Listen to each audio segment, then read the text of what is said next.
Hey everybody, and welcome back to another IPT2. So this week we are talking about peak months. Now we are into March, well into March now, and this is one of those peak months of the year.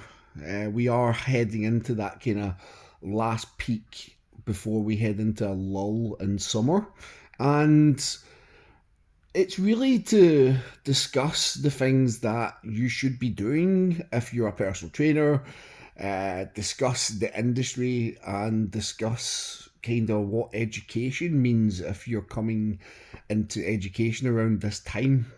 Now, let's kick off with the in gym stuff. So, if you're a personal trainer, uh, the whole point of the last few months has been to get to this point.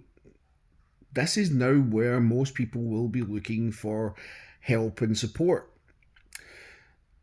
If you're looking for clients, if you have spaces in your diary you want to fill, this is really where you need to put in the work and the effort to make sure that you are going to see a return. And that return is going to be in the form of what you do to get it. So I say this all the time, and I can't help but repeat myself again. If you want new clients, you need to be on the gym floor or in the gym at the time you want clients. This is so you can meet the people that potentially will become your clients, but also so you can see the gym, be visible, and speak to those people in person that need your help and support. Now, some people will be very upfront and explain they need help and support. Others you will need to locate in the gym. And this is a kind of harder task these days than just scoping the gym floor. Some people will have a basic knowledge of what they're doing on the gym floor because there is so many videos out there. There's so many things people can view and read. So these people go into the gym, think they know what they're doing, but don't achieve any goals. So we need to ask the right questions of people as well. It's not just a case of speaking with people and saying, "Oh, do you need help?" Because some people will say, "Well, I've got help. I've got YouTube. I've got an online trainer that's gave me a plan. I am fine." But we know the reality is they're not fine and they will need support from an actual person to keep with that accountability, to make sure that they actually achieve what they set out to achieve, and ultimately to reach success. So, what kind of questions should we be asking them? Well, it comes back to one of the very basic questions that I used to ask as a PT, and that is, what is your goal? How long have you been trying to achieve that goal? What kind of success have you had? Some very basic questions, because then we can gauge if the person is actually seeing any success from what they're doing. Now, if they're not seeing any success, if the needle hasn't moved on the dial, if they are not putting on mass, whatever it is they're looking to do, it may be worthwhile explaining that having a personal trainer will help accelerate that kind of goal or aspiration that they have. Because a lot of the time, as we know, it isn't just the factors in the gym that matter, it's all the other stuff that we then pick up on as trainers. So, that's really the conversations we should be having. I would also look to maybe include inductions if you can possibly do that within your gym, because there still is a lot of new people who maybe came in and didn't know what they were doing in the gym and didn't ask for an induction. So if you're looking for new clients, I would maybe look at that as a factor as well. And what kind of deals are you running? Now, I'm not a big fan of having deals all of the time, but to entice new people into your business who maybe are a little bit wary of working with a personal trainer, or this may be the first experience of it, what is it you're going to do? What are you going to run? And what is going to be something that you can do to make yourself stand out from the rest of the crowd? That, unfortunately, I will have to leave up to you to think about. But as always, if you do need some support, then please come to us. Now, next on the agenda, what if you are entering education at this time? Now, that's not a bad thing. The great thing about education is the fact that you can enter it at any point during the year and you can start your journey to personal training. We are not running our March course this year just because of the busyness of IPT. We will, however, have different courses running throughout the year. We will have our in-person course back later this year. But education wise, if you're trying to learn and the gym floor is busy, this is where you should be looking to keep your eyes open and see what other people are doing. See what other personal trainers are doing on the gym floor, the staff are doing on the gym floor, and the members of the gym. Why? Well, if you can see what the staff are doing, it's going to give you an indication of what you might be doing as a staff member of a gym. If you're looking at the personal trainers, you will have an indication of how to coach, how you interact with somebody. Now, don't get me wrong, not every trainer is going to be a good example of this. So you do need to protect yourself by thinking about how you would go about it. And then the members of the gym, what are they doing? What are the trends? Is Monday in your gym International Chest Day? Is Tuesday the day that they go and do back? Is Wednesday the day that everybody does legs?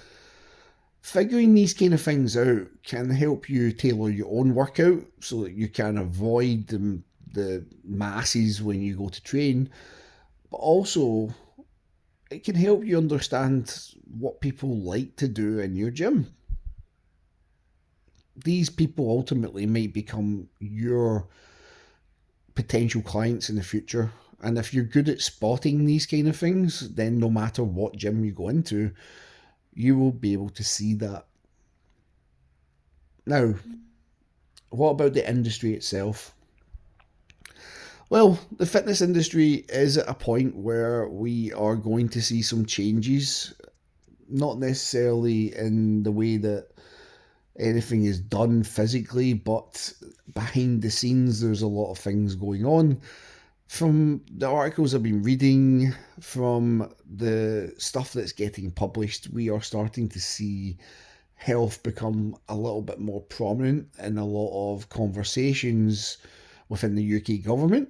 Within the sector itself, we are looking at the longevity of people, the health of older people. We're looking at the wearable technology that's going on in the industry as well and how things are changing. We're looking at AI coming into the fitness industry and how that's playing a part in being part of that kind of online hybrid personal training model. There's a lot going on and there's a lot of conversations to be had around these things. It's not enough for me to just say this is what's going on. There's deeper conversations to be had, and a lot of these things may seem scary to people, especially things like the AI, but it's not always a bad thing to see new technology come in. I do not, and I never have thought that AI will be a replacement for the physical personal trainer. I think that is one of the roles that will be very hard to ever change. It will need a human touch. One of the biggest things we always talk about when you're getting a personal trainer is You don't really buy them for their skill set. Like, members never really look too deep into how a personal trainer trains people. They don't look too deep into their qualifications and what they actually have available. They buy them on the premise of their personality and how much they believe in them. And a lot of the times, that is what's going to get somebody to their goals. So, AI will never be able to replicate personality like that.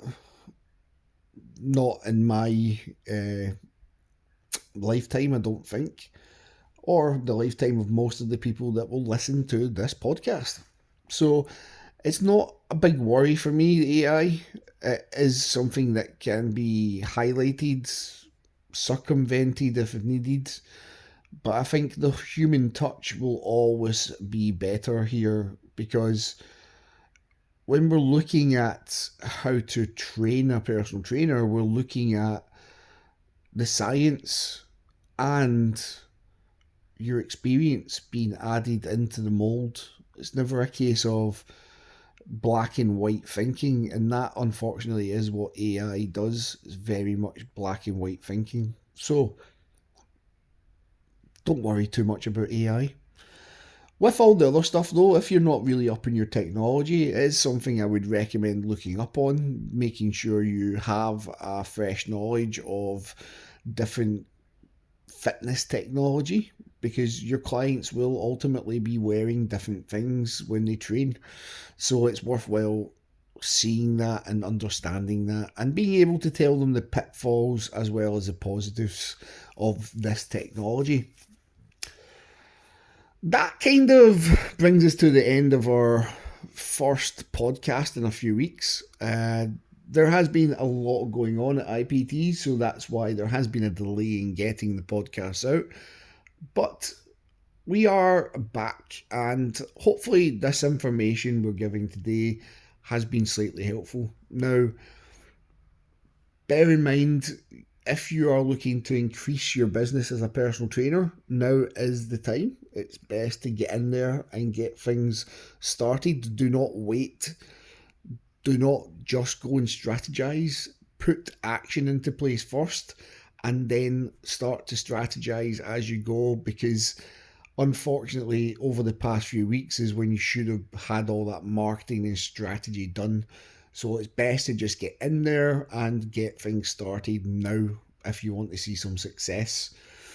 As for people who want to look at education, education is available all year round nowadays. And a lot of the time it will be focused on how you learn, especially if you are looking at IPT. So don't worry too much about jumping into education right now. There are quieter months ahead if you're a personal trainer. And even if you are just contemplating doing your course, there are quieter months ahead when the summer hits. So it might be worth bearing that in mind before you actually take on any additional learning. And as always, if you need any help and support, we are available through all the usual channels. Please contact us. We do like helping people and we are not shy about giving advice. So till next time, please like, share, subscribe, and catch us on all the social medias. We will see you again very soon. Take care until then.